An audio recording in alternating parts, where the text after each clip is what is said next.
Assalamualaikum teman-teman, kembali lagi bersama saya Sapna Destianti Hidayat dengan NIM 2410040012.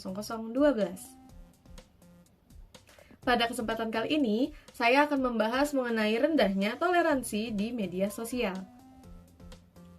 Kira-kira apa saja ya yang menjadi penyebab utama terjadinya hal ini, dan apa saja dampak jangka panjang yang akan terjadi apabila hal ini terus-menerus terjadi di sosial media.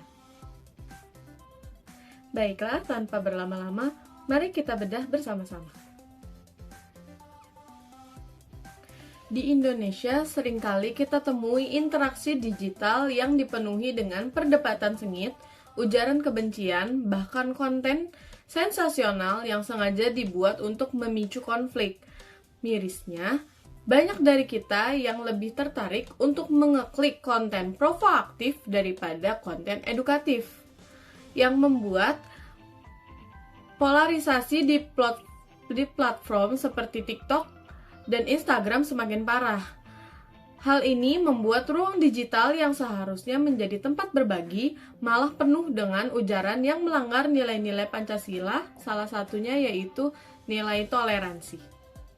Ternyata terdapat beberapa faktor utama bagaimana hal ini bisa terjadi, yaitu yang pertama adalah adanya literasi digital yang rendah.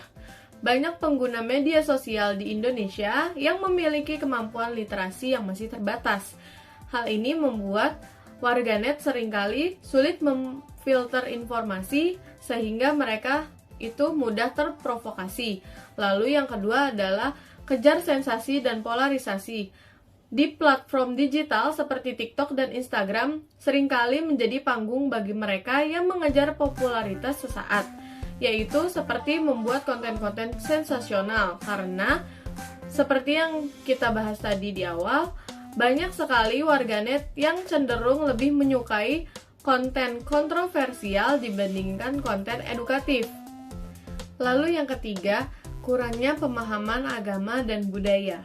Kurangnya pemahaman yang mendalam mengenai keberagaman nilai agama maupun budaya seringkali menimbulkan gesekan. Tanpa pemahaman ini, perbedaan kecil dalam cara pandang atau tradisi seringkali dianggap sebagai ancaman, bukan sebagai kekayaan bangsa. Lalu yang keempat, narasi, hoax, dan intoleransi. Penyebaran berita bohong atau hoax menjadi bahan bakar utama bagi sikap intoleran.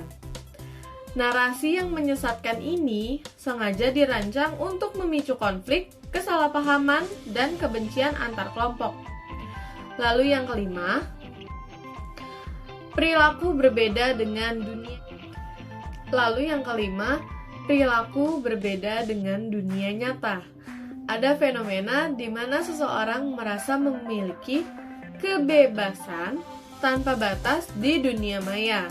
Jadi, banyak orang-orang yang menyalahgunakan kebebasan berekspresi untuk menyerang orang lain. Seseorang ini bisa sangat agresif di media sosial, padahal di dunia nyata mereka mungkin sangat tenang dan sopan. Nah, teman-teman, ternyata beberapa alasan utama yang sudah tadi saya sebutkan itu memiliki dampak jangka panjang yang sangat mengerikan, yaitu mulai rusaknya tatanan masyarakat, normalisasi perundungan cyber atau cyberbullying, hingga terkikisnya budaya tempo seliro atau saling menghargai yang jadi jati diri bangsa kita. Bahkan hal ini bisa berujung pada gangguan kesehatan mental bagi para korban. Nah teman-teman, waktunya sekarang kita mengetahui solusi dan langkah nyata yang harus kita jalani bersama-sama. Yang pertama itu ada selalu menggunakan bahasa yang sopan saat berkomentar. Lalu yang kedua, bijak dalam berbagi informasi. Jadi kita nggak boleh asal share informasi sebelum melakukan cek and recheck. Lalu yang ketiga, tingkatkan literasi digital dan selalu lakukan introspeksi diri. Secara luas, kita perlu menerapkan etika berinternet, membangun empati digital, dan aktif menyebarkan konten-konten positif. Dan ingat, Dialog dan kerjasama itu jauh lebih keren dibandingkan debat tanpa uji. Hal ini bisa saya simpulkan bahwa sosial media adalah cerminan dari diri kita. Kalau kita ingin ruang digital yang damai, maka mulailah dari jati diri kita sendiri. Jangan biarkan perbedaan jadi alasan buat bermusuhan, tapi jadikan itu alasan untuk saling melengkapi. Terima kasih sudah menonton video saya. Kurang lebihnya mohon maaf. Saya pamit undur diri. Wassalamualaikum warahmatullahi wabarakatuh. Bye-bye.